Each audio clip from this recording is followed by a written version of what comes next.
Ok. Boa noite, companheiros e convidados. É com grande prazer que abro a reunião de hoje. Registro a presença aqui do governador Joel, do governador assistente Ademir.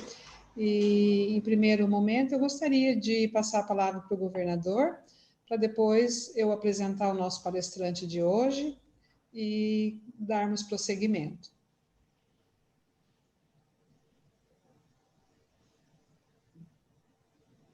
Boa noite a todos. Com muito prazer e muito orgulho que nós participamos de uma reunião como esta. Realmente é uma reunião, eu acho que é a primeira reunião do meio ambiente que eu participo. Então, para nós vai ser uma experiência muito boa, muito importante, não só para a nossa vida rotária, mas também como experiência para a nossa vida particular. Quero aqui agradecer imensamente ao convite da presidente, que ela nos convidou, e prontamente nós aceitamos por achar realmente muito interessante esta reunião. Quero agradecer a presença dos nossos líderes rotários, governador assistente, eu vi aí o Ademir, vi aqui também a nossa presidente Elizabeth,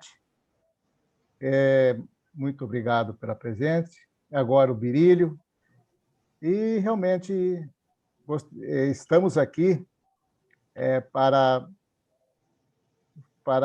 trocarmos experiências, ou seja, mais receber experiências do que trocar experiências.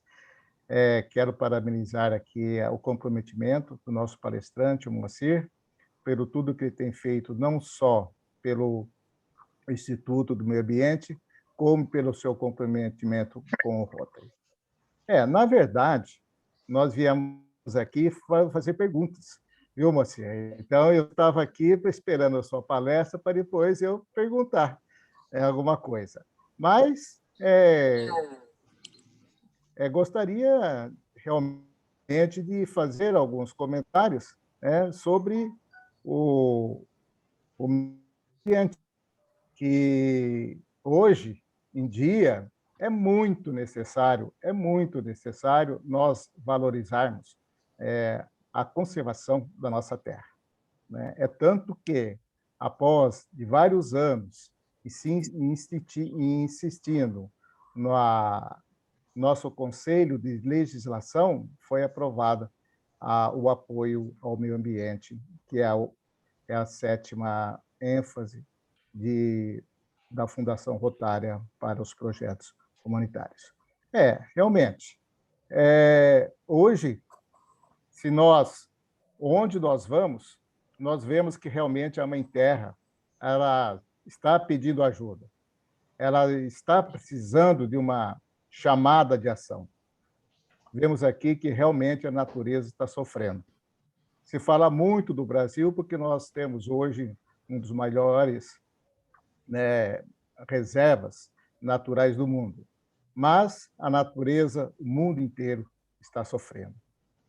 Nós vemos aí, quando nós vamos às praias, oceanos se enchendo de plástico, ficando cada vez mais ácido, calor extremo, incêndios, inundações. Então, tudo isso nos faz realmente fazer uma reflexão.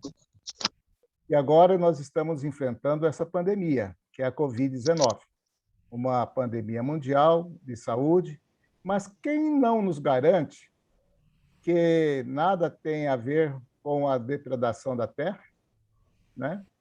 Possamos refletir. Uma vez que uma grande parte das doenças, principalmente as virais, elas vêm surgidos e transmitidos através dos animais, através das suas mutações genéticas.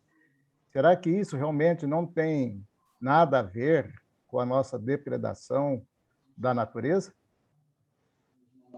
E esse dia, o Dia Internacional da Mãe Terra, ou Dia da Terra, como ele é chamado, realmente veio aqui para nós refletirmos sobre a importância da conservação da natureza. Nós precisamos de uma mudança, e trazermos uma economia mais sustentável que funcione para as pessoas e para o planeta. Vamos, então, promover uma harmonia para a nossa Terra. E o Rotary, como diz o nosso lema de hoje, né, ele nos traz oportunidade para que nós possamos realmente investir na saúde da nossa Terra. Então, eu fico realmente muito lisonjeado por ter sido convidado para esta reunião, para essa palestra, né? E digo que nós, como rotarianos, temos realmente a incumbência, a necessidade e a obrigação de fazermos tudo pela conservação da natureza. Muito obrigado. Muito obrigado, governador, pelas suas palavras, e é muito importante o seu apoio aqui no Instituto, né, e com os próprios clubes de Rotary, né? É muito importante esse olhar aí para as questões ambientais, como o senhor mesmo disse, né, que são importantes e que elas não têm como fugir, elas fazem parte do nosso dia a dia. Muito obrigada, estamos muito honrados com a sua presença. Nesse momento, eu vou apresentar o nosso palestrante. Antes, só lembrando, né, para os que entraram depois, que nós agora, além das redes sociais, Instagram, Facebook, temos um canal no YouTube. Então, quem não teve oportunidade hoje de assistir essa palestra, que eu tenho certeza que será excelente, vai poder assistir depois, acessando ao canal. O governador Wilson de Godoy me mandou também um pedido de desculpa, ele está em treinamento, assim como outros governadores que foram convidados e que não puderam estar presentes, viu, Moacir? Eles pediram para justificar a ausência aí por conta do treinamento. Então, nosso palestrante é o Moacir Ferro, ele é engenheiro agrônomo, produtor rural, é sócio proprietário do grupo Campos Verdes. Ele é vice-presidente do Instituto Rotary de Meio Ambiente, o nosso IRMA, vice-presidente da ADITA também, Associação dos Distribuidores de Insumos e Tecnologia Agropecuária. Ele pertence ao Rotary Clube Maringá Aeroporto, e para quem não sabe, né, isso não está escrito aqui no currículo dele, mas o Moacir é um pioneiro na conservação dos solos aqui da nossa região. Então, foi uma das pessoas que se preocupou e que realmente lutou para que essa conservação fosse feita, né? Embora no passado muitas pessoas não tinham consciência disso. Então, ele foi um visionário, na verdade. Hoje, né? Então, ele vai fazer a palestra sobre o Dia Mundial da Terra, e também no dia 15/4 nós comemoramos o Dia da Conservação dos Solos. Então, por isso que o Moacir, não existe pessoa melhor para falar desse assunto para nós, que não seja o nosso Moacir Ferro, que agora tem a palavra. Muito obrigada, viu, Moacir, por aceitar o nosso convite, e agora está com você. Bom, gente, obrigado pelo prestígio aí, de forma geral. Obrigado pelo governador estar presente. Bem, né? E todos vocês, eu acho que a gente tem que ficar bem à vontade aqui, vocês também, que nós estamos em casa, né? E eu gostaria, nesse tempo que eu vou ter aí, não sei quanto, talvez uns 40 minutos, aí, eu tentar abordar um pouco da experiência de 40 anos como trabalho a nível profissional, né?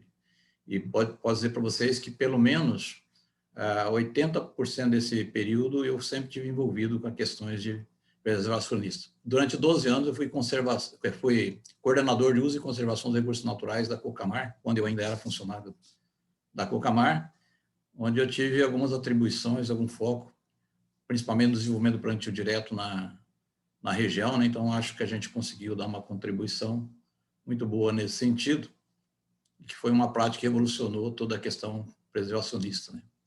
Então, eu agradeço aí vocês todos, acho que nós podemos ficar muito à vontade aqui, sem muita frescura. Eu aqui, eu não tenho um agrônomo que eu estou vendo aí, mas a ideia não é aprofundar em nada, assim, porque não é uma coisa técnica, mas nós vamos tentar conversar um pouco para vocês entenderem e ver que o Brasil nos dá orgulho na questão ambiental.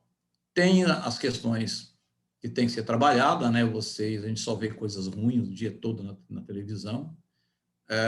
Então, isso também, claro que existe situações que tem que ser pensada e trabalhada, mas, de forma geral, para mim, pessoalmente, eu tenho muito orgulho do nosso país, porque ele representou para o mundo em termos de preservação. Então, esse aspecto que a gente vai poder debater um pouco, e como nós também estamos falando de conservação do solo,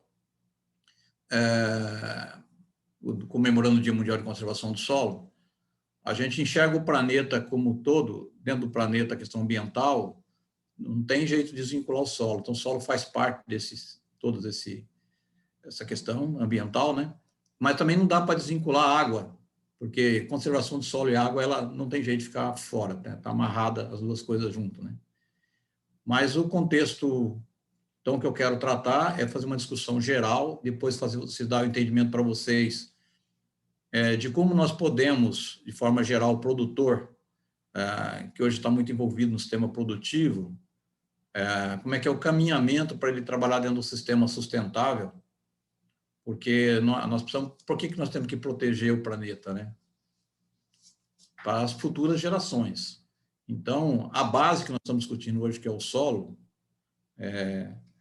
eu acho que tem que ter a consciência de todos aí, e acho que existe essa consciência, começando aqui a apresentação, então, de que o planeta, né? Infelizmente, eu não consegui trabalhar essa questão de mouse para fazer as indicações, então eu vou falando, vocês vão tentando assimilar aí, mas o planeta Terra, hoje nós temos, assim, situações adversas pelo mundo todo, né? Com macroclimas, microclimas diferenciado, e tem situações de diversidade pelo mundo todo, né? Então, acho que cada um tem que cuidar muito bem do seu pedaço. Aqui nós estamos na nossa micro-região, ou aqui no Brasil como um todo, né? Nós temos que entender essa diversificação e quais as ações que têm que ser tomadas em cada ambiente, né? Então, hoje aqui, eu vou me restringir mais àquilo que é o tom da palestra, que é falar um pouco sobre a questão da terra, do solo, né? E aí nós temos um solo com uma árvore bonita, pujante, mostrando um solo totalmente sustentável, né? Um solo rico em humus e matéria orgânica, onde a gente consegue sustentar uma planta muito bonita, né? Hoje, nós temos que ter essa consciência de preservação do solo, porque é a base é a base para nos alimentar, entendeu? E alimentar todos os animais que estão presentes e alimentar as plantas de forma em geral, que são sustentáveis para nós e para os animais de forma geral. Então, eu vou começar a dar a sequência, aqui apresentando alguns exemplos para vocês. Nós temos, como foi falado aí, 3 dias que comemora, que dá essa ênfase à questão da terra e solo, né? Dia 15 de abril, que é o Dia Nacional de Conservação do Solo, dia 22 de abril, Dia Internacional da Terra, né? E também tem o Dia Mundial do Solo, que eu acho que está meio interligados ali, né? Mas é muito importante a gente entender qual a importância do solo, né? Então, não vou ficar lendo, mas vocês podem ver aí, né? O solo, ele corresponde à camada superficial da Terra, né? E ele é muito importante para o desenvolvimento da vida na Terra. Por isso, como eu falei para vocês, pela necessidade que nós temos de alimento, né? Não só nós, os animais, pássaros e tudo, né? Então, essa parte superficial é que nós temos que tomar muito cuidado para preservá-la, né? E aí, o solo tem outras funções muito grandes, né? Por exemplo, na questão de retenção de água, né? Aí entra a água junto, e nós precisamos dessa retenção de água, porque a água é necessária para também fornecer, para fazer com que as plantas desenvolvam, né? O solo é importante na retenção dos nutrientes e ele tem que ser trabalhado para que ele seja cada vez mais rico, não só em nutrientes, mas também como em matéria orgânica, que é a base para que a gente tenha um sucesso em termos de produtividade, em termos de crescimento de biomassa. A gente precisa preservar e conseguir melhorar essa matéria orgânica que existe nessa camada superficial. Então, a camada superficial ela tem que ser preservada. Então, eu estou colocando aqui um globo terrestre aqui, com várias mãos. Então, é a união de todos nós, que vocês estão aqui participando dessa apresentação, é porque todos estão com esse mesmo objetivo, né, com essa mesma gana de tentar dar uma contribuição para que nós possamos, de uma forma ou de outra, contribuir para que a gente preserve e faça a nossa parte, como eu disse, dentro da nossa micro-região, ou dentro da região, ou até mesmo a nível nacional, né? Mas, e aí nós já vamos dar qualquer coisa que nós fizermos, nós vamos estar fazendo muita coisa. Como eu disse, tentei fazer a minha parte durante o período de profissionalismo, até porque também eu tive essa oportunidade de poder trabalhar direcionado para isso.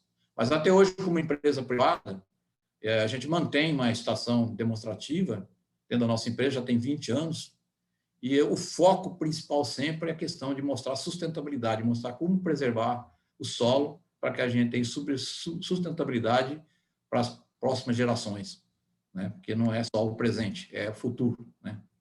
Então, eu queria mostrar para vocês, gente, que nós temos, para formar o planeta Terra, demorou 5 bilhões de anos. Então, imagina o que se passou durante esse período e as transformações que houve para chegar no que está hoje, né? Mas o que preocupa um pouco a gente é que nós temos hoje 7,7 bilhões de habitantes desse planeta Terra, né?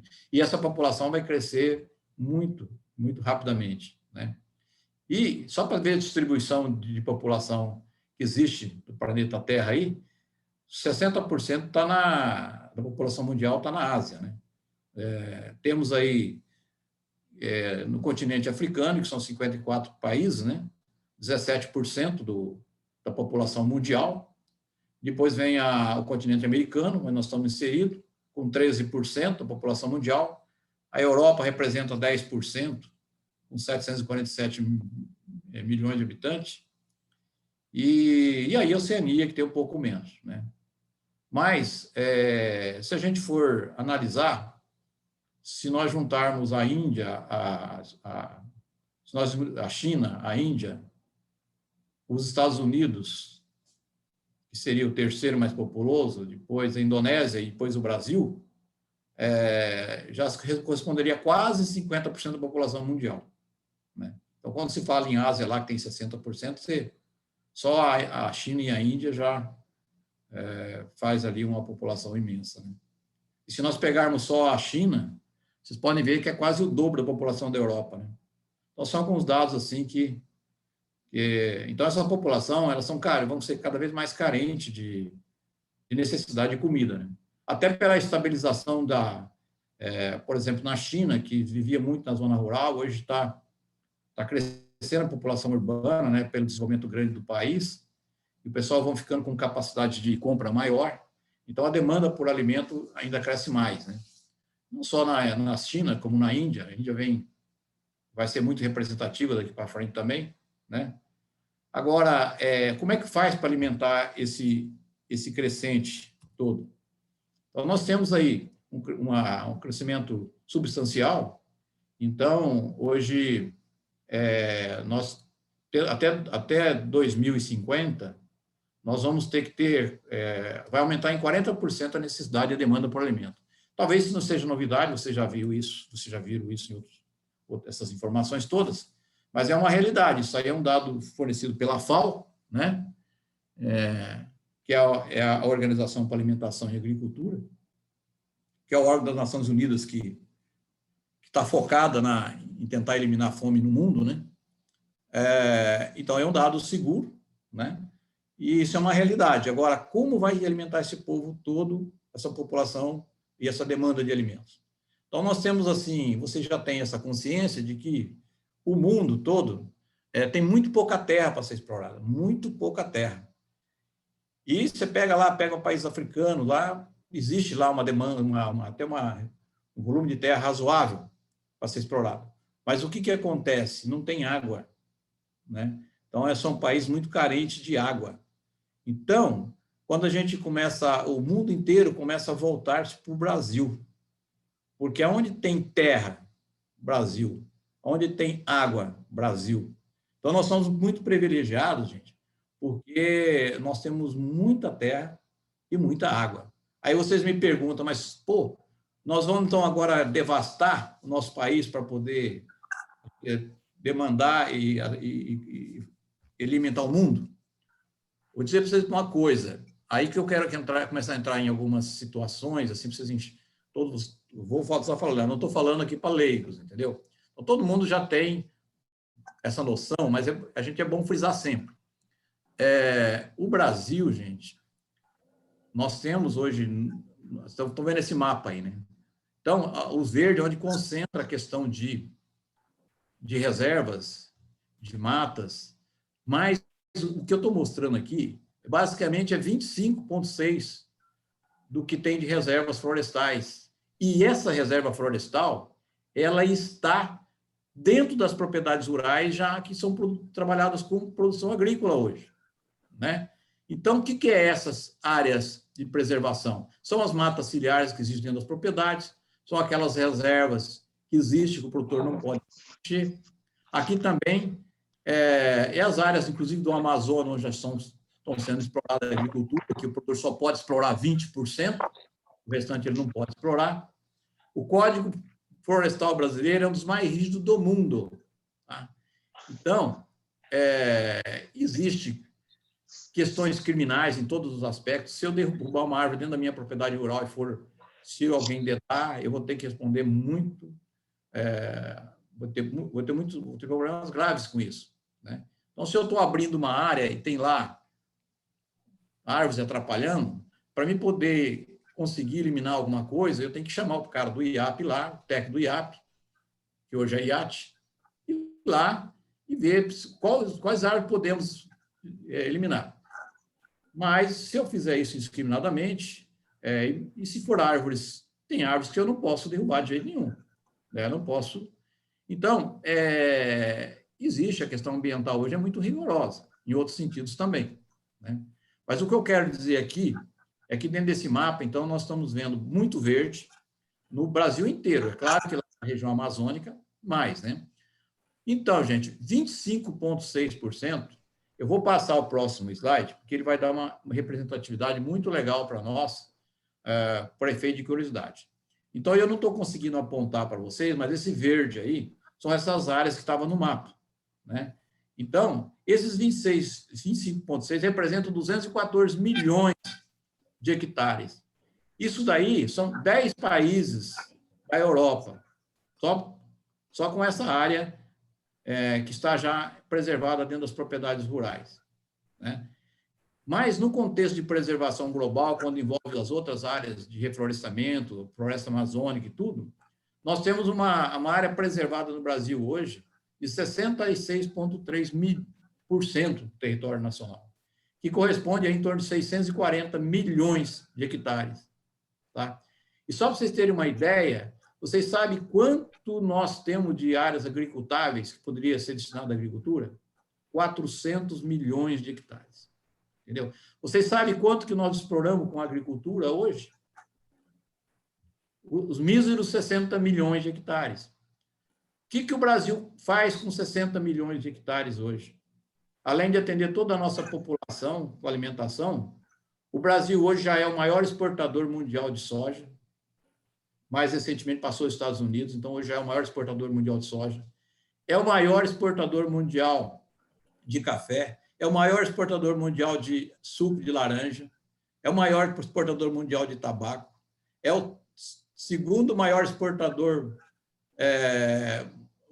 café eu já falei, né? É o terceiro maior exportador mundial de milho, né? Que o Brasil não exportava milho, hoje já é o terceiro maior exportador de milho. É o maior exportador mundial de carne, de boi, de origem, de pastagens extensivas. é o segundo maior, terceiro maior exportador de suíno, é o maior exportador de frango, e aí vai por diante. Então, com os nossos míseros 60 milhões que nós exploramos, né? Então, agora, como é que nós vamos fazer para atender essa população mundial? A demanda de alimento no mundo? Nós vamos desmatar? Eu diria para vocês que nós não vamos precisar desmatar mais. Tá? Eu gostaria de salientar só um ponto. Existe a maior parte das florestas que estão sendo devastadas, gente, são porque o produtor, ele, dentro da liberação ambiental do que ele tem direito, vamos pegar a região lá para cima, Mato Grosso, as regiões lá próximas da Amazônica, lá. Ele pode desmatar só 20%. Tem muitos produtores que não desmatou ainda e que está expandindo as áreas agrícolas. Ele tem o direito de desmatar. Então, todo esse desmatamento que é mencionado, muitos deles são desmatamentos que estão dentro da lei. Agora, existe também os desmatamentos indiscriminados e de origem maldosa, né? Onde os produtores tentam tirar proveitos. Então, existe desmatamento indiscriminado? Existe. Como também tem garimpos que teriam que ser sem autorização, entendeu? Então, mas tem muita coisa que é vinculada aí que não tem muito a ver, né? Mas é uma questão que tem que ser trabalhada, o governo tem que ficar muito atento a isso, né? Ele é muito criticado por isso, inclusive acho que ele está fazendo um pronunciamento hoje ou amanhã, eu não sei, mas na questão ambiental, que o Brasil hoje é muito perseguido nesse aspecto, mas infelizmente o pessoal não sabe muito da realidade do Brasil, né, com relação. E eu tenho orgulho do que o Brasil faz hoje na questão ambiental, sinceramente, né? Então, quando eu falo juntando toda essa parte, as unidades de conservação integral, as terras indígenas, olha, terra indígena no Brasil, 14%. Gente, olha quanto nós exploramos da área agrícola com grãos, 7,8%. Olha o total de áreas indígenas que nós temos, 14%. Que nós não podemos entrar, não podemos fazer nada, e muitas vezes terras férteis, entendeu? Agora, quando junta tudo, pastagens nativas, pastagens plantadas, dá 30% da nossa área no território. Agora, aonde que o Brasil vai crescer com a agricultura? Sem precisar desmatar. Boa parte vai ser ocupado por essas áreas de pastagens plantadas, que tem muitas áreas ainda degradadas, onde o produtor coloca lá uma cabeça por hectare, ano, né? E onde, se ele hoje trabalhar num sistema mais intensivo de manejo sustentável, e isso daí está crescendo demais, o produtor está criando a consciência da necessidade de fazer uma correção adequada, de fazer uma rotação, porque daí ele consegue colocar, ou numa integração lavoura-pecuária, ele conseguiria colocar 5 cabeças ou mais por hectare, entendeu? Então, triplicando, quadruplicando, quer dizer, numa quantidade menor de área, ele poderia ter a mais quantidade ainda do que na área toda que está sendo explorada da forma degradada. Então, isso aí, sem dúvida nenhuma, já está acontecendo há muito tempo e vai continuar acontecendo, vai ceder para a agricultura uma boa parte dessas áreas aí. Isso não quer dizer que nós vamos diminuir o rebanho no Brasil em nada, vai até aumentar e com qualidade, né? A outra parte que nós vamos crescer é em tecnologias, né? Então, hoje o Brasil tem crescido demais em tecnologia. O Brasil é extremamente eficiente dentro da porteira, né? Dá gosto fica entusiasmado de ver o que o Brasil faz dentro da porteira. Onde estão nossos problemas? Fora da porteira, porque daí falta logística, né? Nós não temos armazenagem adequada, falta estradas, né? Nós não temos portos adequados. Então, isso vai ter que se estruturar devagar, tem que ser muito mais rápido, porque dentro da porteira, o produtor dá um show, entendeu? Um outro detalhe importante, o Brasil, você sabe qual que é a média dos produtores do Brasil, média de idade? 42 anos. É um monte de jovens entusiastas que vibram com a atividade, que usam tecnologias. Hoje nós temos áreas sendo plantadas sem piloto, sem tratorista, né? Tudo por GPS, por comandos, pelo crescimento, né? Que nós temos em termos de tecnologia. Nós estamos produzindo no melhor fibra do mundo de algodão hoje. O Brasil está retomando intensamente a produção de algodão. Soja nem se fala, né? Melhoria da tecnologia. Hoje nós produzimos 35 sacos por hectare. Hoje nós estamos produzindo 60, 65 sacos por hectare. E tem gente já chegando a níveis absurdos, até de 100 sacos por hectare de soja, né? Então, isso tudo graças a pesquisa e desenvolvimento. Só que isso vai chegar até um certo ponto. Depois começa a estagnar. Então, as áreas que eu falei, áreas de pastagem, vão crescer em tecnologia, aumento de produtividade, e é nessas áreas onde são permitidas desmatar, o desmatamento, né?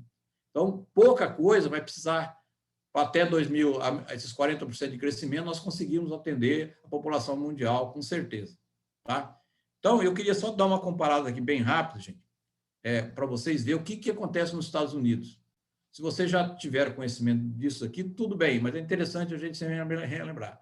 Vocês viram aqui, ó, o uso para agropecuária, os Estados Unidos, 75%. Vou voltar aqui, no Brasil. Área destinada à agricultura, agronegócio, 30%. Tá? Estados Unidos, 75%. Olha a área de preservação dos Estados Unidos, né? 20%. Área de preservação no Brasil, 66%. Aí você vai para os outros países da Europa e tudo, muito pouca coisa. E está todo mundo querendo meter o pentelho no Brasil e acusando o Brasil disso, aquilo. Então, o pessoal precisa vir para o Brasil, correr esse Brasilzão e tomar conhecimento que se faz. A hora que eu entrar ali na parte agronômica da coisa, vocês vão ver só o que é que nós fazemos hoje, né? Então, a gente tem que tomar muito cuidado quando nós falamos da questão ambiental hoje. Bom, passando, então, acho que eu já discorri bastante isso, mas deixa eu ver se eu estou esquecendo de falar alguma coisa que é importante. Mas é mais ou menos só para passar assim, essas informações que eu acho que é legal. Anotei algumas coisas aqui. Com relação à água, que eu acho que é importante, o Brasil nem se fala que é o maior do mundo em reservas de água, né? Em termos de água disponível, né? E, além disso, no mundo tem 10 aquíferos principais, assim, que são razoavelmente significativos. Mas os 2 maiores aquíferos estão no Brasil. Nós temos a bacia amazônica e temos o aquífero Guarani, né? Então, são disparados os maiores do mundo. Então, nós não temos nenhum problema com água. O que nós precisamos é preservá-las, né? E aí, quando nós falamos em conservação de solo, nós falamos de conservação de solo e água, né? Fora os outros cuidados que eu sempre falo, onde nós estamos com a maior dificuldade é na conscientização da cidade para aqueles que são os maiores degradadores do meio ambiente, disparadamente. Porque o produtor, de forma geral, tirando algumas exceções, ele não explora o meio ambiente, pelo contrário, ele preserva, né? E na cidade é que nós temos que trabalhar focado em em conscientizar, porque é só andar pelos rios próximos às capitais para vocês verem o que acontece. E quem está fazendo isso é a cidade e as prefeituras que têm que tomar posicionamento de tentar conter isso, né? Também na forma de planejar as cidades. Bom, tocando um pouco para frente, entrando um pouco nessa parte mais agronômica da coisa, a gente fez uma representação aqui para mostrar para vocês que nós estamos falando de terra, de solo, que a camada arável do solo, que a gente fala, né, ela é a que é importante, muito importante. Para baixo, nós vamos ter, já começa a questão de rochas, né, mãe, né, que vai dar origem, e esse processo ocorre por vários fatores, né. A nossa região, que nós temos solos argilosos, solos extremamente férteis, muitos foram derramamento de rochas de basalto, né, de vulcânica, lavas vulcânicas, e são rochas sedimentares, né, de origem sedimentar. Então, são solos extremamente férteis aqui. Mas, de forma geral, essa camada superficial é que nós temos que fazer de tudo para preservar. E é nisso que a área agronômica ela trabalha junto aos produtores, né? Porque nós temos que é daí que sai a nossa produtividade, né? E que sai a base de sustentação da alimentação para o mundo, né? E aí, gente, eu queria dar uma mostradinha já, que assim, né? Se nós não cuidarmos dessa camada superficial, às vezes numa chuva torrencial, você pode jogar isso tudo para os rios, né? Ou jogar tudo fora. Tem um contexto importante dentro dessa questão dessa camada arável que chama matéria orgânica do solo. As nossas matas de origem, elas têm, na média, assim, aqui na região nossa, por exemplo, de 5% a 7% de matéria orgânica original, né? Na média, hoje, nesses solos que eu estou mostrando aqui para vocês, na média, varia de 3% hoje a 4,5%. Quando nós trabalhamos sobre o sistema mais sustentável, como o plantio direto, aí nós temos aí na faixa de 4%, 4,5%. É muito difícil elevar esse teor de matéria orgânica acima disso, porque nós estamos em cima de clima tropical, né? Então, é muito difícil você ganhar 1% de matéria orgânica. Eu falo matéria orgânica porque ela é o coração, como se fosse o coração do homem. Ela que vai direcionar todo, dizendo para nós, mostrando para nós o grau de sustentabilidade desse solo em termos de produtividade. Então, a produtividade pode ser maior ou menor em função do grau de matéria orgânica ou do grau de equilíbrio, tanto a parte física, química ou biológica. Quando eu falo de parte física de solo, eu estou mostrando, é isso que eu estou mostrando aqui, esse solo descoberto. Então, ele tem uma camada compactada embaixo, né? Na subsuperfície. Abaixo dessa camada, que eu digo para você, que é a camada arável, que nós chamamos, né? Então, toda a chuva que bate, ela infiltra até um certo ponto, depois ela não consegue filtrar mais. Isso é mais grave em solos argilosos. E depois ocorre, então, a questão da erosão, que a gente chama de erosão laminar. Então, isso que nós temos que, a qualquer custo, evitar. Do lado direito aí da tela, nós temos uma área, os terraços, né, que nós chamamos que é uma das práticas mecânicas de preservação também, né? Que ela vem junto com um pacote de recomendações técnicas para manejo de solo, manejo de conservacionistas, né? Que onde ela retém o embalo das enxurradas e vai retendo, mas o solo também, ao mesmo tempo, tem que infiltrar essa água no perfil, né? Então, esse é um trabalho que eu vou mostrar como é que a gente direciona isso para que esses solos sejam sustentáveis. Mas a questão da matéria orgânica, falando mais um pouquinho, só para vocês terem uma ideia como ela é importante, quando a gente faz um trabalho muito intensivo, a gente orienta muito o produtor para utilizar realmente das práticas, porque até de evitar de pôr uma grade num solo desse. Porque antigamente, mais antigamente, antes dos anos 80 aí, toda a agricultura nossa aqui era praticada no sistema convencional. Então, como é que se fazia para preparar esse solo? Com o uso de arados, o uso de grades, né? Então, esses solos eram todos expostos, né? Agora, qual que é a filosofia de manejo de solo para as condições de solo tropical, condições nossas de solo tropical? Quanto menos movimentar solo, melhor, quanto mais cobertura nesse solo, maior. Tá? Por quê? Porque nós temos que não só preservar o impacto da gota da chuva, para que isso aqui não se arraste, nós temos que promover a infiltração dessa água no perfil e, acima de tudo, por nós termos clima tropical, nós temos que equilibrar essas temperaturas no solo. Só para vocês terem uma ideia, quando nós temos um solo descoberto, como antigamente, que nós movimentávamos o solo, se nós botássemos o dedinho, medisse a temperatura às 3 horas da tarde nesse solo, nós íamos encontrar ali 45 graus, 50 graus centígrados. Nessa temperatura, não há micro-organismo que se ature. Então, nem absorção de nutrientes as plantas conseguem ter. Ao passo que, quando nós trabalhamos com coberturas intensivas, através de manejo eficiente, com plantio direto, ainda mais se usarmos rotação de cultura, nós vamos ter isso estabilizado no máximo em 35 graus.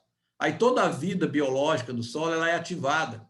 Então, nós só temos assim, vantagem no crescimento de matéria orgânica, no crescimento de micro-organismos nesse solo que são benéficos, né? Agora, para formar 1% de matéria orgânica nesses solos, só para vocês terem uma ideia, nós precisamos adicionar 10 toneladas por hectare de massa seca que equivale a uma produção de milho e uma produção de soja no ano, da massa seca disso, durante 10 anos. Então, você veja como... E você pode perder em segundos numa chuva pesada. Então, por isso que isso daqui é uma tratativa que tem que ser levada muito e muito em consideração pelos produtores de forma geral. Bom, é mais efeito de curiosidade e para vocês entenderem como é que funciona. Agora, nós temos os solos principais que nós trabalhamos, que nós temos na nossa região e no Brasil como um todo. Nós temos os solos arenosos, que até faz, a maior parte é solos arenosos, e são solos que contêm grande quantidade de areia, né? Na nossa região, eles variam em torno de 10% a 25% de argila e o restante tudo é areia. Então, são solos extremamente complexos do ponto de vista de manejo de solo. São solos muito sensíveis, eles têm uma vantagem de infiltrar água no perfil, mas, ao mesmo tempo, são extremamente suscetíveis a processos erosivos, né? Então, todas as práticas de manejo, ela tem que ser muito bem trabalhada. Mas são solos também produtivos. Hoje, eu, particularmente, eu planto aqui na região de Diamante do Norte, eu estou aqui em Porto Rico, aqui bem próximo, nós plantamos soja aqui na região. Mas trabalhamos tudo, temos que trabalhar sem dependente de cobertura de solo. Não podemos ficar com esse solo descoberto. E agora, essa frente de desenvolvimento porenito, ela vem crescendo, principalmente na integração agricultura-pecuária, né? Mas, assim, é possível produzir, temos que produzir nele, mas com todas as técnicas de manejo necessárias. Agora, são solos, quando vocês vêm de Maringá para Paranavaí, aqui para a região Nova Londrina, tudo, vocês vão ver esses solos ocupados com citros, com culturas perenes, né? E pastagem principalmente, né? Então, são solos que têm que ser trabalhados dentro da sua aptidão, né? E tem situações que realmente nós temos que direcionar para a aptidão adequada. Mas são solos presentes muito intensamente no Brasil como um todo. E aí nós temos os solos argilosos, que nós somos abençoados por ter esse tipo de solo, que são os solos mais férteis do mundo, né? Onde predomina as produções de culturas mecanizadas, anuais mecanizadas, né? Que estão presentes aqui na nossa região. Então, você sai lá de Ourinhos, vai até Foz do Iguaçu. Nós somos privilegiados com esses solos. Mas temos muitos solos, assim, de solos mistos, solos arenosos, na região lá de Guarapuava, de Ponta Grossa, que são extremamente produtivos, né? Mas aí com práticas mais eficientes, como plantio direto e tal. Bom, esses solos arenosos, eles, do ponto de vista de manejo, eles são mais complexos um pouco, né? São mais difíceis de ser trabalhados em função de ter um teor de argila em torno de 70%. Mas são solos mais férteis e solos mais produtivos que nós temos. Os arenosos também são muito produtivos, como falei, com técnicas adequadas de manejo.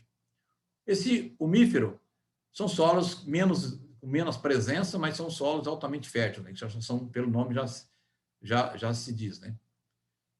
Tentar tocar aqui um pouco mais rápido o barco, mas assim, para vocês entenderem, é o seguinte, que quando a gente faz um planejamento para que a gente possa ter sustentabilidade, protegendo totalmente a nossa terra, nosso solo, se nós vamos começar com uma atividade, se vocês comprarem uma fazenda e falar, o que eu vou fazer aqui? A primeira coisa, vocês têm que trabalhar, primeiro, com uma orientação adequada de profissionais da área, né? Mas nós temos que trabalhar o solo de acordo com a sua capacidade de uso. Então, nós temos que fazer um planejamento de acordo com a capacidade de uso. Nós não podemos, em cima do morro, por exemplo, produzir grãos, né? Então, qual que é a aptidão dessa área? Provavelmente vai ser manter a floresta nativa, né? Ou, se nós tivermos condições, até plantar uma floresta ou plantar, onde for possível, na parte um pouco mais baixa, como aqui, plantar eucalipto, plantar pinos, para que a gente possa explorar. Mas no topo nós temos que preservar, né? Preservar com as florestas, né? Se não tiver, nós temos que reflorestar isso para preservar. E aí, conforme nós vamos descendo, nós vamos encontrando as áreas para exploração agrícola. E aí nós temos que traçar todo um planejamento que eu vou mostrar na sequência, de qual que é a sequência que nós temos que fazer para que nós podemos tornar esses solos altamente produtivos e sustentáveis, até alcançarmos o apogeu da sustentabilidade, né? Temos até situações boas aqui na nossa região, que já alcançaram essa situação. Tá? Onde o produtor tem maior produtividade possível, tem os menores custos, menor risco, tudo. Então, aí nós vamos trabalhar, nunca esquecendo que as margens do rio têm que ser reflorestadas. Se formos trabalhar a parte dessas áreas mais declivosas com culturas perenes, essas culturas perenes, elas também têm todo um processo de orientação de manejo, principalmente tem que ser plantado em nível, e aí por diante, tá? Com isso, as águas que estão aí vão ficar protegidas e nós vamos explorar adequadamente essas áreas. Aí, uma nova visão de planejamento, né, estratégico de preservação, né, matas no topo, culturas permanentes mais abaixo um pouco, né, e aí vem as pastagens, e depois, aí sim, nós vamos explorar nas partes menos declivosas as culturas anuais mecanizadas, tá? E com as matas ciliares, protegendo os nossos córregos aí, tá bom? Então, vamos lá. Essa visão, gente, eu quero mostrar para vocês e contar uma historinha de que nós, antes um pouco dos anos 80, para trás, que eu já falei para vocês, era uma desgraceira só. As estradas eram todas emburacadas pelo processo erosivo, as propriedades eram erosão para todo lado, os mais velhos podem até lembrar disso, as palhadas de trigo, que era mais ou menos trabalhadas na monocultura, soja-trigo, as palhadas de trigo eram queimadas quase na sua totalidade, porque o produtor não conseguia plantar em cima, não existia plantio direto, né? Então, nós tínhamos problemas seríssimos, até que veio, na época do governador, foi o Álvaro Dias como governador e o irmão dele, o Osmar Dias, eles tiveram a ideia de implantar o Programa de Manejo Integrado de Solos e Águas e Microbacias Hidrográficas. O Paulo está aí, e a Emater, na época, ela que coordenou todo esse projeto no Paraná, né? Nós, como iniciativa privada, participamos também, né, dentro desse processo, e foi uma junção de vários órgãos, liderado pela Emater, na época, com apoio do governo do Estado, que subsidiou várias coisas, né? Mas, então, foi feito um trabalho integrado de microbacia hidrográfica, não respeitando mais propriedade rural. Então, todos os produtores eram chamados e todo o planejamento era feito como se fosse uma propriedade única. Então, vocês estão vendo uma estrada aqui do lado esquerdo. Então, essa estrada foi adequada, ela foi aterrada, foi feito todo um trabalho, e os terraços, eles vão emendando, né, um no outro, e propriedade. Quando eu falo em terraço, é uma das práticas mecânicas para a contenção da velocidade da água e para reter a água dentro da propriedade. E existem vários terraços, de acordo com a declividade, você pode usar terraços de base larga, tem vários tipos de terraços embutido e tal. Isso é para começar uma sequência de ações para que a gente possa chegar no apogeu, que eu falei para vocês, que é um sistema mais evoluído de manejo de solo, né? Então, essa prática, ela foi muito boa, porque não foi só questão de terraço. Então, foi pensado em todas essa sistemática de manejo para que a gente pudesse conter o processo erosivo, a degradação de solo que era intensa na nossa região, e para que a gente conseguisse chegar no sistema mais evoluído, que é o plantio direto, que naquela ocasião estava se iniciando também, né? Então, por exemplo, práticas como essa escarificação do solo que a gente fala, também foi utilizada nas áreas que estavam com problemas sérios de compactação, por exemplo, né? Quando fala em compactação, gente, é nesses solos, principalmente argilosos, pelo excesso de máquinas trabalhando e com solo úmido, esses solos vão compactando, né? Então, aí que eu falo, a água começa a não se infiltrar mais e tal, então, às vezes, exige a necessidade de interferência mecânica. E a melhor interferência mecânica é com o uso desse equipamento, que mexe muito pouco com a palha. E também tem que ser trabalhado sempre com umidade adequada, mas não vou entrar nesse detalhe, é mais para citar que isso também foi trabalhado nessa ocasião, né? E aí, todo o trabalho de coleta de análise de solo, de amostra de solo, para que pudéssemos, então, definir o nível de correção que teríamos que fazer e o equilíbrio químico que nós tínhamos que buscar.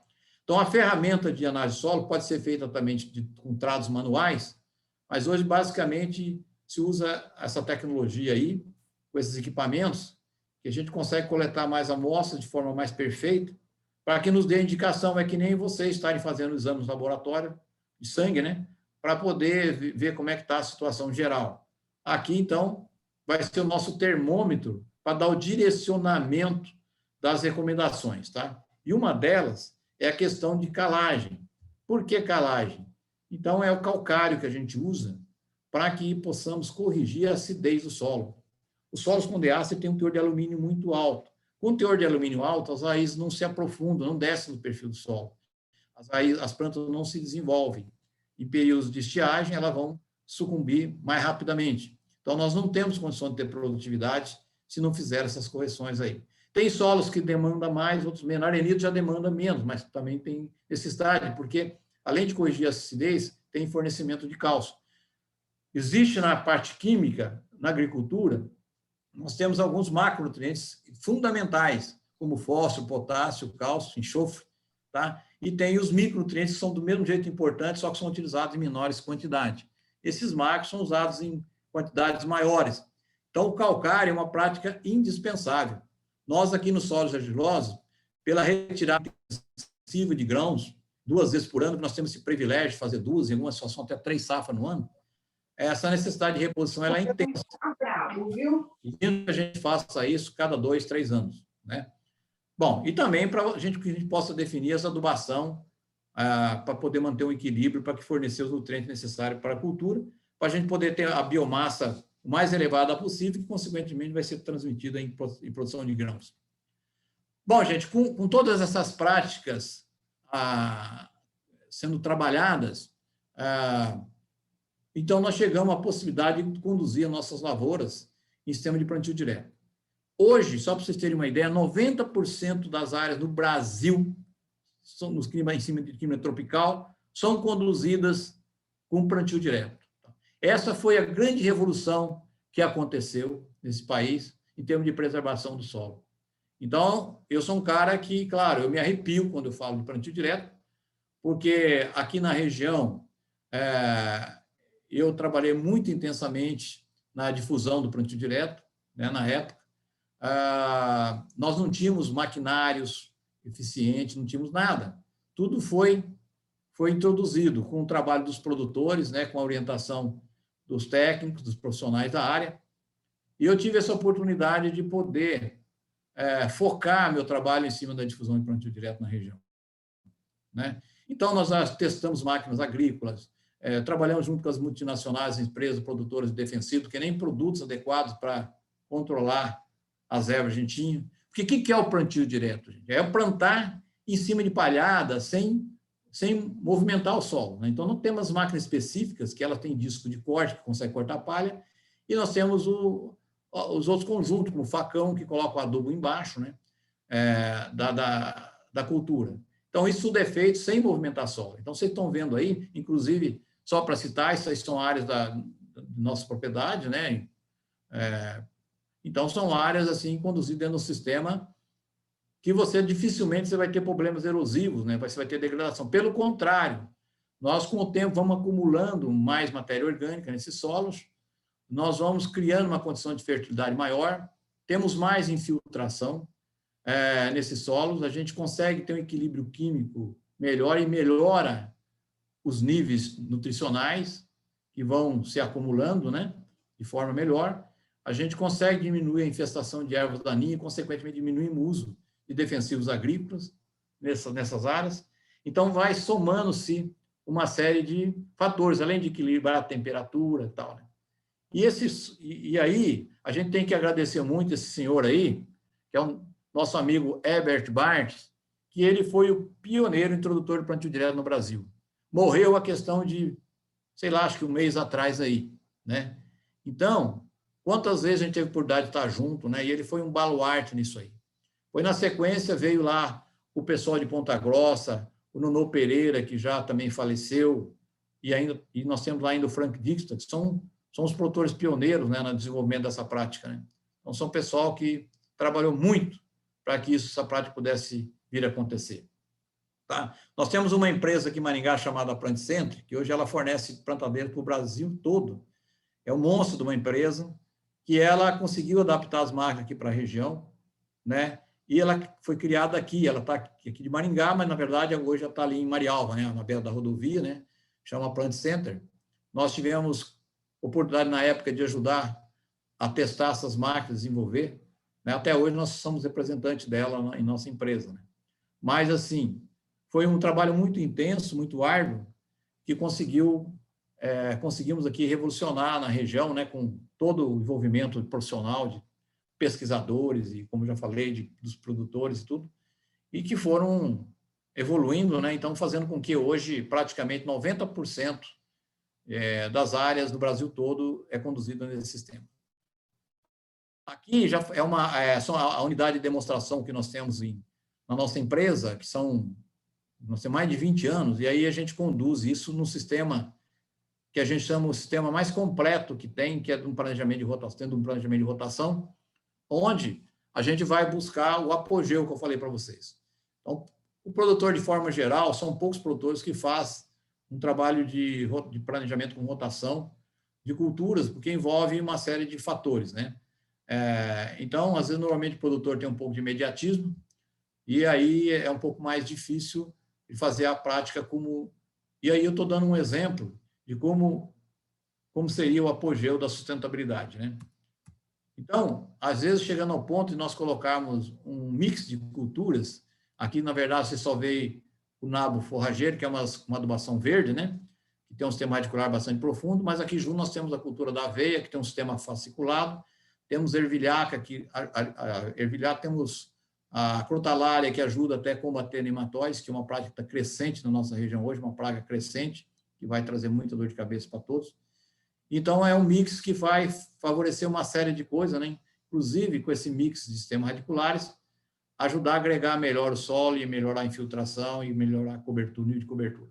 Mas são aspectos técnicos, mas mostrar para vocês que temos todas essas possibilidades, que dentro de um planejamento a gente pode evoluir, porque daí um solo nessas condições, gente, vai chegar nisso aqui. Então, como eu falei, sei que nós temos 20 anos de área para poder todo ano, 2 vezes por ano, estar mostrando para os produtores esse direcionamento para que a gente possa um dia, talvez, chegar nessa situação. Então, essas raízes da esquerda são a área onde a gente tem a sustentabilidade plena, e a da direita é numa área de frente, onde nós trabalhamos com a monocultura, mas tudo em plantio direto. Então, gente, nessa condição à esquerda, seria onde nós temos condição realmente das raízes se aprofundarem, onde tem todo um estoque grande de nutrientes, nós temos uma artéria orgânica elevada, micro-organismo, a parte biológica toda operando e funcionando de forma ideal. Então, aí, todo cultivar que nós colocamos nessas áreas, elas vão explorar o máximo potencial. Então, todo ano, nessas condições, nós vamos ter sempre a máxima produtividade, as melhores produtividades, nós vamos ter o menor risco, porque nós temos um nível de retenção de umidade muito grande, então fazendo com que, em menos período de seca, a lavoura se mantenha sustentável, né? E aí, muito pouca incidência de ervas daninhas, de pragas. Então, tem todos os conjuntos de fatores, inclusive do ponto de vista operacional, a gente consegue reduzir muito, para que a gente consiga ter, então, essa situação que a gente chama do apogeu, né? Então, nós temos alguns produtores que têm seguido as orientações, que são as melhores produtividades da região, os menores custos e menor risco que o produtor possa ter.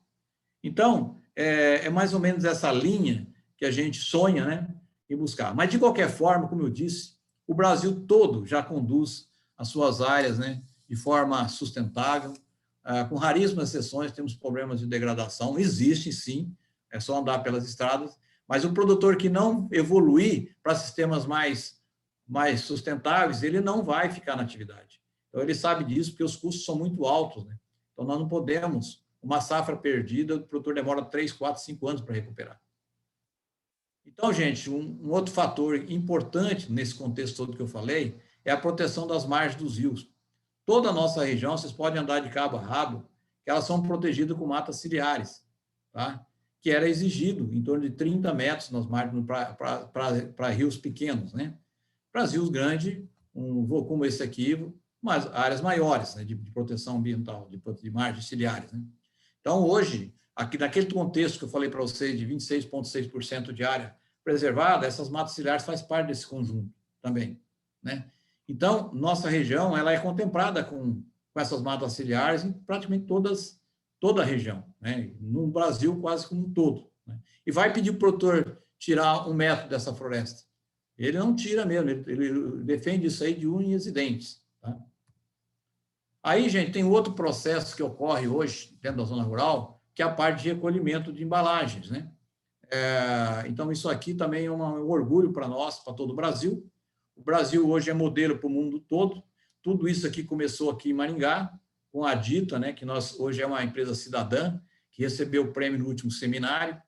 E eu tenho orgulho de ser vice-presidente, já fui diretor por vários anos, né? E hoje ela através do INPEV, coordena esse processo no Brasil inteiro, onde as embalagens são recolhidas em sua totalidade e são recicladas, recolhidas e recicladas, e são destinadas aí para conduíte e outras várias coisas mais. Tá? Então, no mundo, os Estados Unidos não coleta, não recolhe, não recicla metade do que o Brasil recolhe.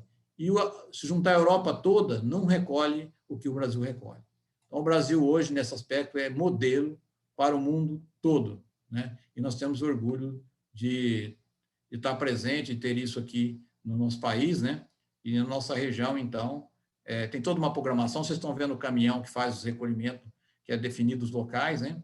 E aí os produtores entregam lá essas embalagens, ok? Então, gente, para encerrar, a gente tem também a parte de pecuária, que hoje é conduzida dentro do sistema sustentável como esse aí, integração agricultura-pecuária, ou mesmo sem ser integração, mas com manejo mais adequado, nós dificilmente vamos ter problemas de degradação desses solos e com uma rentabilidade muito alta. Mas nós temos muitos problemas de pastagem degradada. E essas áreas, com certeza, vai dando espaço para a agricultura e o produtor vai se obrigar a conduzir em sistemas mais evolutivos. Então, tem muito para acontecer ainda e nós vamos ver muita coisa boa pela frente. Tá? Aí, então, uma lavoura sustentável, né? E a gente é o que a gente busca, e o que a gente quer e o que a gente espera. E eu gostaria de, sempre que... Isso aqui são os eventos que nós organizamos na nossa empresa, né, para fazer difusão de tecnologia, e eu gostaria de ter a oportunidade de ter vocês, já 2 eventos que nós não conseguimos fazer por causa da pandemia, mas nos próximos eu vou mandar o convite para vocês, vale a pena vocês participarem conosco e ver o trabalho que a gente também faz a nível de campo no processo de difusão dessas práticas de manejo. Espero ter dado uma ideia geral, gente. É claro que a coisa é muito mais complexa, a gente não está falando aqui de arte, que nós temos que buscar, no termo de questões ambientais, estou falando mais praticamente de solo, tinha condição da gente trabalhar isso de forma mais ampla, mas era, como nós estamos falando também em conservação de solo, eu conduzi dessa forma, espero que tenha agradado vocês. Obrigado. Moacir, muito obrigado. Estamos aqui orgulhosos com o trabalho que você já fez e continua fazendo aí para a agricultura e para o meio ambiente. Nossos parabéns. Tenho certeza que a gente ficaria aqui horas escutando você, porque tudo aquilo que você está falando, você vivenciou. Então, é diferente, né, da pessoa que às vezes só tem a teoria. Então, eu estou encantada aqui com o seu trabalho, eu já conhecia um pouco, sim, mas para mim teve muitas novidades. E, nossa, quero te agradecer muito pela sua disponibilidade, por ter deixado o seu tempo, e já vou deixar um convite aqui para a gente continuar sobre esse assunto, que eu sei que muito mais você tem para nos contar. Alica, nós temos alguma coisa no chat aí de perguntas? Não, nós não temos perguntas até o momento, somente parabéns, né, agradecimentos, e por quanto conhecimento, né, na área, fantástico, realmente muito bom, Moacir, agradecemos muito mesmo, e abrimos para pergunta, inclusive verbalmente, né, as pessoas que tiverem alguma pergunta podem expressar aqui algum questionamento, se ficar à vontade. De forma breve, né, acho que a gente pode ficar aqui por mais uns 5, 10 minutos, já são 20 horas e 5 minutos. Alica, posso perguntar? Sim, por favor. Rodrigo. Moacir, parabéns, muito obrigado pela apresentação. Eu vejo esses números aí que você mostrou de conservação, desmatamento, de área de preservação ambiental, e fica uma dúvida na minha cabeça, se fora o Brasil tendo esses números, quais outros países têm números parecidos com esse? Ou pelo menos se chegaria em alguma coisa similar ao que nós temos? Porque a gente vê 60%, 25% de terra produtiva tem que ser reserva. Então, que outro país tem isso como regra? E ou se algum tem mais, se algum tem menos? Porque, vamos falar a verdade, a gente está comprando um alqueire aqui, tem que tirar 1/4 do alqueire só para iniciar uma produção, né? E ninguém recebe nada por isso, desse valor de terra e de produção. Eu acho que é isso que está se discutindo agora na ONU, até a questão de liberação de carbono, de compra de carbono. Então, acho que mais ou menos a pergunta é isso. Se tem alguma chance também disso acabar virando rentável para o Brasil. Rodrigo, eu acho que isso daí vai acabar acontecendo. É injusto, por exemplo, o Brasil hoje, os produtores rurais, ele preserva, ele conduz de forma muito criteriosa e com amor uma grande parte tem grande parte da propriedade dele que é preservada e ele não recebe um tostão por isso. Mas ele traz outras contribuições ainda, que é no ponto de vista da prática de manejo que ele utiliza, né? O Brasil, além de ter as florestas, ter as reservas dentro da propriedade, ainda tem as práticas hoje, que eu falei para você, 90% plantio direto, nessa questão toda preservacionista aí de carbono, tudo, é fantástico, né? E aí vem gente falando que mas os boi lá, as vacas, solta lá o pum e umas coisas absurdas, né? Do ponto de vista que é preservado, né, paralelamente. Agora, então, muita coisa ainda vai acontecer nesse aspecto. Agora, uma coisa interessante, você estava falando lá de país, né? O Brasil tem 2 milhões de quilômetros quadrados, né? O Brasil está entre os 10 países que mais áreas tem no mundo, né? Só que o Brasil disparado, mas disparado é o país que mais preserva. Não tem país no mundo que preserva, não tem. Pode ter algum país pequenininho, por exemplo, você vai lá para o... Como é que fala o país do gelo lá dos... tem o... Esqueci o nome do país lá, mas... então tem. Às vezes até porque a condição de clima e de solo não permite o desenvolvimento de agricultura, do agronegócio. Então, acaba ficando preservado por essas situações, né? Por exemplo, fui lá no Alasca, quase tudo preservado, mas não vai produzir o quê lá? Não tem condição, né? Então, existe a preservação quase que natural das coisas. Mas, do ponto de vista de país que explora, que tem condições de abastecer o mundo, de dar alimento para o mundo todo, igual ao Brasil, não tem. Não. E aqui é um celeiro mesmo, não tem. Então, os mais jovens aí têm que... E outra, quando nós não damos contribuição, quando eu falo nós, porque eu sou produtor, só para os próprios produtores, para as cidades, de forma geral. No ponto de vista do agronegócio, a cidade se beneficia demais, porque tudo que é produzido para a agricultura é feito na cidade. Desde um parafuso para a plantadeira lá, tem as plantadeiras, tem um parafuso para a plantadeira, tem várias peças da plantadeira, tem para o trator, tem várias peças para o trator, coletadeira, tudo é girado, ou você vai para a agropecuária, você vai para... Tudo que é desenvolvido é feito na cidade. Então, olha a quantidade de emprego, de geração de emprego que isso dá, né? Felizmente, agora, começou uma divulgação, de um tempo para cá, muito intensa em cima do agro, né? Até porque é o que o PIB representa para o Brasil, que o agro representa para o PIB brasileiro, então ele começou a ser valorizado muito, né? Então, hoje a população como um todo já começou a conhecer um pouco mais o agro, né? Mas ela precisa valorizar mais o agro, né? Porque eles não têm muita noção, né? E essas pessoas que ficam falando muito de questões ambientais, eles não têm noção nenhuma disso tudo que a gente está conversando, né?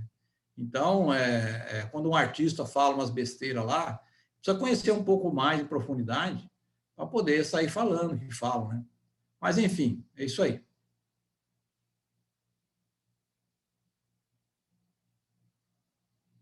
Alica. O microfone aí.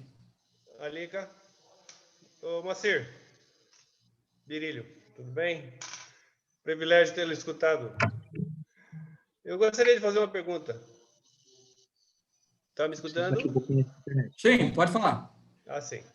Viu, Moacir? Essa situação nossa, em termos amazônicos, a nossa fronteira agrícola, ela diz que ela vai terminar em um determinado momento ali na fronteira do Mato Grosso com o Pará, ali um pouco, mas ali a terra ela é um pouco mais pobre, por assim dizer. E talvez não consiga avançar muito sobre aquela região. E o que se vai colocar lá é gado, aparentemente, o que vai poder nessas áreas descampadas. Você acredita que há condição de estudar aquele solo e fazer ele também vir a produzir? O Berilo, é o seguinte, a produção, a pecuária já está avançando, né? Agora, o agro, ele vai ser uma nova fronteira do Brasil, vai ser ali, uma das novas fronteiras de produção. Mas ela está se direcionando, porque nós temos lá muitas áreas boas para o agro. Tanto é que onde ela está crescendo, o pessoal está sendo muito bem sucedido lá com a agricultura, né? Com as culturas anuais, né? E, paralelamente, a pecuária também está crescendo. Então, tem muito que se explorar lá na região, áreas que são liberadas para a agricultura e para a pecuária, que não está sendo explorada e que daqui para frente começou a ser explorada. Então, ali vai ser criado, com certeza, em breve, um novo cinturão de produção, né? Bolsão de cinturão. Até o Nordeste, hoje, já existem bolsões de produção de soja, vocês acreditam? Tem. Nós temos bolsões de produção de soja no Nordeste hoje, tá? A pesquisa evoluiu tanto desenvolvimento. Pega o Cerrado brasileiro, há pouco tempo não, alguns anos atrás, nós não tínhamos condições de avançar porque não tinha cultivares adequados. Então, com o desenvolvimento da pesquisa, né, nós conseguimos cultivares mais adaptadas e com o trabalho todo em cima do solo, né, porque não existe solo ruim, existe solo mal manejado. Então, eu já contei a história ali. Então, com as coisas ser trabalhado em conjunto, hoje o Mato Grosso, aquela região do Cerrado, virou o que virou, né? Então, é uma coisa assim fantástica, né? De se ver. Então, gente, nós temos assim muita coisa que está sendo, os bolsões estão sendo criados no Brasil sem assim denegrir o meio ambiente. Então, isso é uma coisa assim, vocês vão ver muito, né? O Brasil vai explodir cada vez mais essa questão alimentar aí, né, de produção. Ô, Moacir, eu gostaria de, primeiramente, cumprimentar você, que engrandece muito a nossa profissão de engenheiro agrônomo, né, a nossa Associação Maringaense de Engenheiros Agrônomos. Somos muito contentes de você fazer parte do IMA, né, o nosso presidente, agora como vice-presidente. Eu achei a tua palestra excelente, mostrou para quem tem conhecimento, e eu acho para quem tinha um pouco menos conhecimento, como é feita a nossa agricultura. Mostrou que um dos principais fatores de degradação hoje são as cidades, os nossos entornos, aquilo que você comentou dos rios. O produtor está lá, ele recebe toda a água da cidade. Então, nós temos que crescer essa conscientização. Eu acho que o teu recado foi muito bonito, fico muito contente de ter você no nosso grupo. Eu acho que você representa muito bem e essa palestra ela tem que ser bem repercutida para todas as gerações que vêm vindo para frente. Lembrou de todos os colegas, o pessoal que trabalhou isso no começo, muito bem lembrado, IDR, que agora é Emater, né, era antes.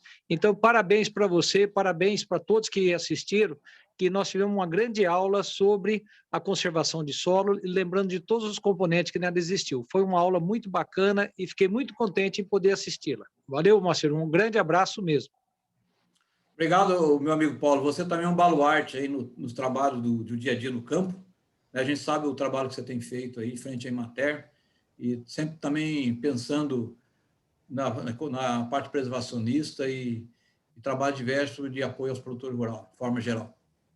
Obrigado. Pessoal, foi fantástico mesmo a palestra do Moacir, muito boa. Como eu falei no início, né, algumas pessoas entraram depois, nós tivemos aí perto de 40 participantes, Moacir, então tivemos uma participação bem boa. Parabéns. Diziam que santo e casa não faz milagre, eu acabei fazendo milagre aí. E assim, ó, nossa palestra, a sua palestra foi gravada no YouTube. Então, pessoal, acho que é uma boa oportunidade de vocês divulgarem aí a palestra do Moacir, que realmente foi muito boa. Ele falou de aspectos, né, muito relevantes aí, não só para a agricultura, né, mas nos deu uma visão geral também aí da questão da preservação, que, como ele disse, muitas vezes fica a culpa no campo, né, e o campo tem feito a tarefa de casa deles muito bem feita, né, até inclusive com relação às embalagens, que a gente sabe que o Brasil é pioneiro e, como ele comentou, a nossa cidade foi também quem iniciou esse trabalho da reciclagem das embalagens, que é muito importante, porque se elas estivessem na natureza, quanto elas poluiriam, né? Então, foi muito bacana. Então, nós vamos mandar o link depois, colocar nos grupos. Agradeço novamente, Moacir, a sua disposição, e precisamos de mais conversas com você. Você tem muito para mostrar aí para as nossas gerações e principalmente para as futuras, como é que se faz uma agricultura de qualidade, como é que se faz uma agricultura buscando a produtividade e principalmente a sustentabilidade. Agradeço a presença de todos, né? Não vou nominar aqui, mas estamos muito felizes aí com a nossa realização de hoje, essa brilhante palestra do nosso companheiro Moacir. Muito obrigada. Obrigado, Janete, por todos vocês aí, pelos elogios aí. A gente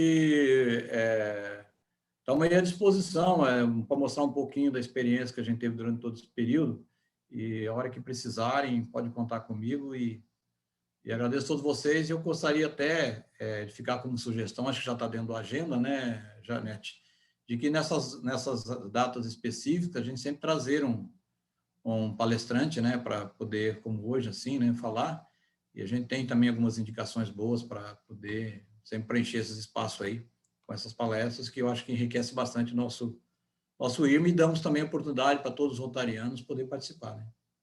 É isso aí, obrigado. Alica, tem alguma coisa a mais? Ou podemos...